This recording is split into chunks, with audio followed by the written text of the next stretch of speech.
temporal de ontem, hein, gente? Que chuvarada, ventania, transtornos em cidades da nossa região. Em Balneário Camboriú, ruas ficaram alagadas. A Juliana Ceni tem as informações agora aqui no BG. Juliana. Caleb, o temporal de ontem à noite assustou os moradores aqui da região. A gente tem imagens aí de quando começaram os raios no céu aí de Balneário Camboriú, uma imagem impressionante. Logo depois vieram os ventos, também muita chuva. E daí começaram os alagamentos em algumas cidades aqui da nossa região, como Balneário Camboriú. Houve registro de áreas alagadas nos bairros das Nações, dos estados, região central, Avenida Atlântica ali principalmente, né? Motoristas tiveram dificuldade em passar pela via. E também no bairro Nova Esperança. As ruas Síria e Rua Acre chegaram a ficar interditadas, mas ainda no finalzinho da noite ali a situação já começou a se normalizar quando a chuva começou a diminuir. Essas são as informações que foram repassadas pela Defesa Civil de Balneário Camboriú. Ontem também teve a falta de energia elétrica em diversas cidades aqui da nossa região.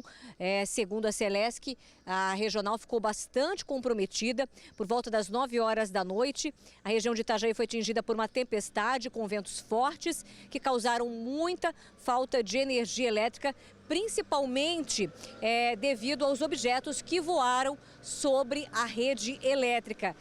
O efetivo ali da Celesc foi enviado para as ruas exatamente para tentar já resolver o problema nos postes, né? A região chegou a ficar com 84 mil unidades consumidoras sem energia elétrica por volta das 9h30 da noite e por volta das 6 horas da manhã a situação já estava bem restabelecida. De acordo com a Celesc, 95% de todas essas unidades consumidoras já tinham retomado a situação ao normal. Mas hoje de manhã ainda faltava energia elétrica, inclusive aqui no Morro da Cruz, o que foi bastante afetado também. E a Celesc trabalha agora durante a manhã para tentar restabelecer a situação e ao longo da tarde já deve estar tudo resolvido.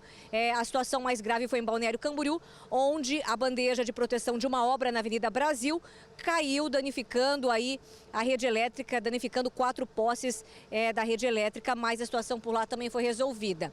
Olha, o Itajaí registrou também um total de 12 ocorrências, de acordo com a Defesa Civil, um buraco em via pública, 3 destelhamentos, pontos de alagamento em algumas áreas. A gente tem inclusive um vídeo na região do bairro lá da Bahia, né? Os moradores tiveram até água dentro de casa, 4 quedas de árvores, uma queda de material, edifício em construção e uma grua solta girando com o vento, com risco de bater em um edifício vizinho. Agora, só para finalizar, a gente está mostrando aqui que o Morro da Cruz chegou a ser interditado ontem, exatamente por causa da queda de árvores, né?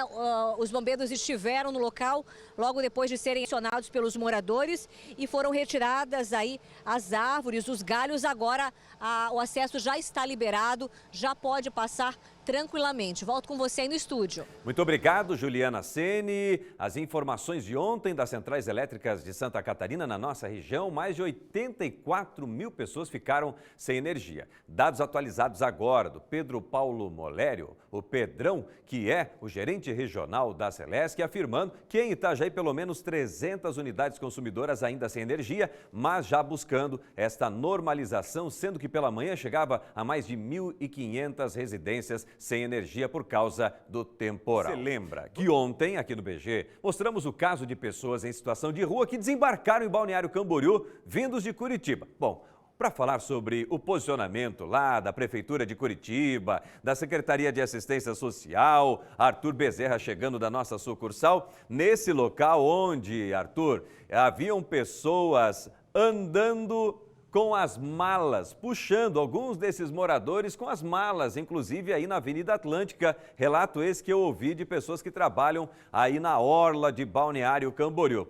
Pois bem, o que diz a Prefeitura de Curitiba no que diz respeito a esses moradores de rua que vieram para cá? Boa tarde. Oi, Caleb. Boa tarde para você que acompanha o Balanço Geral. Pois é, essa situação ganhou aí notoriedade em todo o país depois que a gente trouxe o assunto aqui no Balanço Geral. A nossa equipe entrou em contato com a Assistência Social de Curitiba, que negou que as passagens tenham sido pagas para que essas pessoas, esses moradores de rua, tenham vindo para Balneário Camboriú. Vamos ouvir. A FAS não realizou a compra de nenhuma passagem para o município de Balneário Camboriú na semana passada, conforme consta aí na informação. Esse trabalho é realizado pela Casa da Acolhida e do Regresso, pela equipe que lá atende, que é uma equipe técnica, e realiza uma triagem, uma análise técnica em relação à necessidade dessas pessoas. É realizado também um contato com o local de destino, com um possível retorno comunitário, retorno familiar. Esse trabalho é realizado previamente à concessão da passagem para o usuário ou para a usuária.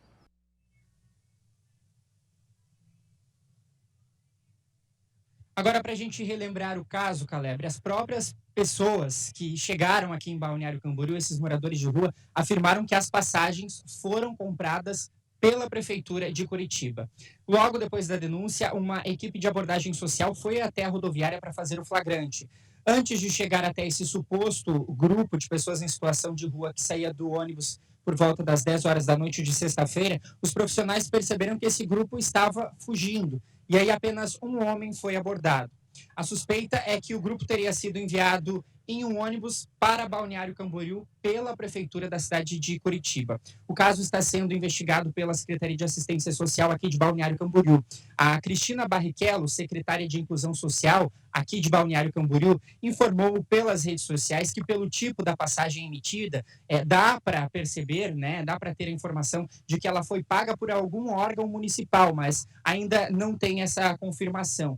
E a Secretaria aqui de Balneário Camboriú aguarda a emissão, a informação pelo relatório de vendas da própria empresa de ônibus para ter essa confirmação e para ter os detalhes, então, da emissão e de quem arcou com os custos dessas passagens, e a gente segue acompanhando o caso. Volto contigo. Muito obrigado pela apuração, Arthur Bezerra, trazendo informações. Alguém pagou essas passagens. Não adianta, às vezes, tirar o corpo fora, dizer não fomos nós. Mas, depois do registro, com os números da compra na passagem, eu quero ver. Eu vou pedir para a Cristina Barrichello e para o Pelic, eu quero ver especificamente essa documentação, que a passagem é um documento de transferência para outro local. E desta maneira também vou ajudar aí nessas investigações, porque eu estou curioso. Eu sou curioso, você nem imagina o quanto.